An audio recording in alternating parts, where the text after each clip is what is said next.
welcome back. This is the press row for the Rockstar Energy Drink Monster Metal Mayhem Tour. I think I got that right. I don't know. I might have mixed it up. Everything's a blur, and it's been it's press row kind of like Super Bowl Sunday. They got Radio Row, and they're bringing us in all these guys, and we're joined right now by a very special cat. One of the three crazy, what did I call them in this, the trifecta of sick guitar players for the band Whitechapel, Metal Blade recording artists, and I'm joined by Zach, one of the three, like I mentioned. Zach, welcome to ZH2. How are you doing? Pretty good, man.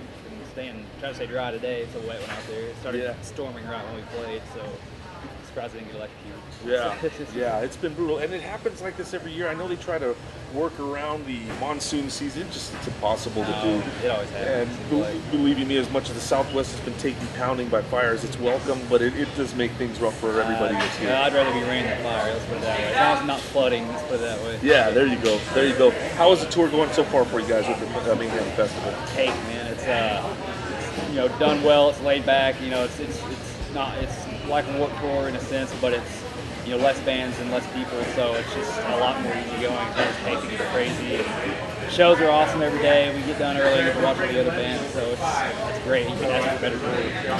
So it's great. These things require a lot of energy from everybody involved, right from the kids that are on the on the fields watching you guys, to the management, to the PR, to the bands itself. How much do you feel it takes years off of your life when you do something like this, or does it? Or am I over-exaggerating? Honestly, something like this, I don't think you're right to assume in that sense as far as the stress level goes, because there is a lot of stress on everything running smooth every day. But we're kind of DIY band. We've always done it ourselves, and if something messes up, we usually take care of it ourselves. And we got techs to help us out, but I don't know if I'm ever gonna, unless you pay out the yin yang, like you're never gonna have a tech that can really do everything for you. So we just always are a hands-on kind of band. So we don't let it stress us out too much. But as far as other tours, just doing this whole thing, as far as taking years of my life, Europe tends to do that to me sometimes. It's a great show. It's great people. Man, just the stress of I'm a kind of a homebody, but I don't mind touring. Places. But when we're there for a month, about the end of that month in Europe, I'm ready to go home. So, you get a little stressed, but nothing like flipping out or anything like that. It's just, I think that's the most stressful part of touring. If that's the most stressful part, then, I'm not going to. And that's not too bad. Hey, you know what you signed up for when you got into it. Exactly. I knew what we were trying to do. Like I said, it's being away from home for a month and not seeing the sun for a whole month. Right. So, right. It gets to you after a while. Right. And you hail from Tennessee, yes, correct? That's right. Which is, we know, Nashville, Memphis, big music capitals, mostly for our, genres, obviously. Country and stuff. But I know that there's been a big resurgence, or a lot of metal bands coming out of there lately, and most of the time, a lot of those bands would move to either coast. But for bands coming out of Tennessee, what's it like, working with some of the other genres that are out there in terms of competition? But Tennessee, even in Knoxville, where we're from, which is about 3 hours away from Nashville, it had a big metal scene for a while, just like local metal scene, and it started to kind of, me and all the other guys were in, random bands. We, some of us played together in older bands back then, and some of us, we just knew each other from other bands. And so when the metal scene kind of started dying down, we were just kind of like, well, let's get this one last stab. Let's get the best of the best together and give it a try. You know what I mean? And I'm not saying we're the best in Knoxville or anything like that, but we just knew each other and knew what we all wanted, and what we knew was, we had a good head on our shoulders as far as really taking a stab at it. And the competition, especially out of the South, I feel like it's not as many bands come out of it, especially like death metal, so come out of the South, but when they do, there's a reason for it. It's because there's, we're living in the damn sticks, there's nothing to do, let's go play some death metal. So, but, it's definitely worth it, though. I mean, to me, it's not bizarre because I'm from there, but, compared to New England or California or places like that, bands come out like that all the time. Yeah, it's pretty much. And it's constant. So, I mean, to come from Tennessee is a little bizarre, but to us it's just like, well, Tennessee does everything else, and why not death metal? Right. So, Well, you hear some really cool stuff, from a lot of the southern states too. A lot of good stoner metal comes from there, and a lot of Florida was real heavy duty with a lot of death metal bands back in the day. So Yeah, and Cannibal Corpse is held there now, so that's where they're, and it's 6 Feet Under down there now too. So I guess Florida's the place to be for death metal bands now. Right. Hey, let's get into you guys' new album. This is your 4th release on Metal Blade. Tell us a little bit about it. Well, the new album, is it's self-titled, and a lot of the reasoning behind that, everybody seemed to ask why we did a self-title, and every album's kind of has somewhat of a theme to it, but this time around we just kind of wanted to, every song takes its own shape, takes its own form, and we didn't want to give anything away with the album title. We just wanted to be like, you're getting Whitechapel, you make up what you see the songs to be. You let your mind take the lyrics and what the song makes you feel, and you make that own image and connection in your mind. That's because I remember when I was younger, that really was awesome. You get a kind of a good idea from the band, but then you make your own, you make your own connection with the song. So that's kind of what we did that for. And then as far as the writing process and everything this time around, we all had more of a collective, sit down and do as the writing process goes. A lot of times, somebody will write a little more material in one song than other songs, and even though everybody still has a say so, they'll still kind of just go their way with it. And this time it was just everybody sat down on every song, and we weren't trying to cram a bunch of riffs, that we have from years ago into like, oh, we still got to use this, but so let's cram it in and just cram a bunch of riffs together. This time it's just, let's just write songs that flow, even if it uses all riff or if we got to write a riff on the spot. If it works, it works. Let's just concentrate on making a song. So that was the main difference. And I had read that about you all, that it was more of a collective effort. And it's, when you think on the flip side, to say a smaller band like a 3-piece band, like maybe Rush or some of your 3-piece bands that are out there, where versus you guys have 6 members. So it's difficult to. Is it crazy? Is that the democracy? It's not it's a democracy. It is. It's kind of the way since we're always rushed to do the albums, we always have like a month to sit down and really put things together. Since we're so used to it now, we sit down and we take everybody's vote or opinion into account, and then if someone really wants something, then we're just gonna they're fighting to the ground, just okay, band vote, and that's how it works. That's the easiest way to make it work. But we're like brothers, we bicker and argue. Right. You guys wouldn't be a healthy band if you didn't. So overall, what's the state of everybody's mindset in regards to this album? Was everybody pretty happy with it? I think it was the one album we were all just really happy with. It's different, and right off the bat, even with New Era, I was happy about that album, but I wasn't as stoked as I was with this for some reason. This one just connected with me more, and with the fans and everything, a lot of the old diehard, just want, the fans that want a lot of breakdowns and stuff in their music. I understand that, but you kind of want to do something, go outside the box sometimes, and but we've had a lot of people say, I never liked your band until this album. So, hopefully we're gaining some new fans. Still, we want to stay dedicated to our diehard fans. That's why it still sounds like Whitechapel. It's just a little different. So, right. And I think the fans from the beginning, if they've grown up with us, they'll grow up with us, in the albums too. So, and that's what we're doing.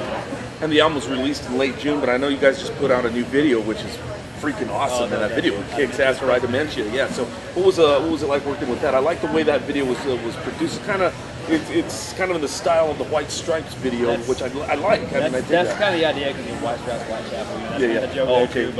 But also, we really like that. We dug the idea of that because it's a real just like it pulses the whole time, and that's the idea of the song, and I think that format fit it really cool. So, and then working with David, we did David Brodsky's in a few of our videos. The guy's awesome. He's part of the family with us, and we love seeing him and working with him. It was very easy. Usually with videos, band members end up doing probably 8 to 10 takes of the song that whole day, whether it be individually or as a whole band. But this video was a lot easier because we, each band member only had to do 1 take, and then the drummer had to do 2, and then Phil had to do 2. So it was just like a lot easier, laid back, as opposed to doing a whole huge video. And it's hard. You put out money, you fork out money for videos. If you're wanting a good video, you're gonna fork out a lot of damn money. Right. So They're not cheap. And you don't. It's a good. Videos are great for advertisement, and we were just like, look, let's just do something that. That's going to look cool and have a cool vibe to it, but let's not spend a bunch of money on it. It's just, videos used to be a lot cooler back in the day, and now it's just really good for advertising. That's really it, which is perfectly fine. I just feel, you know, videos aren't what they used to be, which is unfortunate in my eyes, because I used to love watching metal videos. Yeah, I remember. Yeah, they were definitely a lot more creative. Videos as a whole were a lot more creative. They were maybe campy, cheesy, even a little bit weird and artsy, but that was kind of the point, because you know you accompanied, you know, what your music was about, and a lot of people were able to get a good sense. And that's what I liked about this video. It's disturbing to watch Phil just telling that dude, you know, just singing it. That's weird. Well, I like that. The song's about dementia, obviously, so you know, there's two different personalities in there. That was a really cool idea too, and it's intense, and you know, in one way, it's like if you watch 30 seconds of the video, you might as well have watched the whole video. I understand that, but you know, you can't really just suddenly change the format of that video to something else all of a sudden, because it kind of kills the vibe of it. So, you know, I think you know, with Phil, like, he's real intense anyway, and you know, that's kind of what the video concentrates around most of it. Anyway, there's a few shots of us in there, and you know, I'm not exactly camera shy, but I don't really care to be on camera. So, you know, it's just, you know, I know I'm part of it, so it doesn't really bother me. But yeah, I mean, that video was fun, so.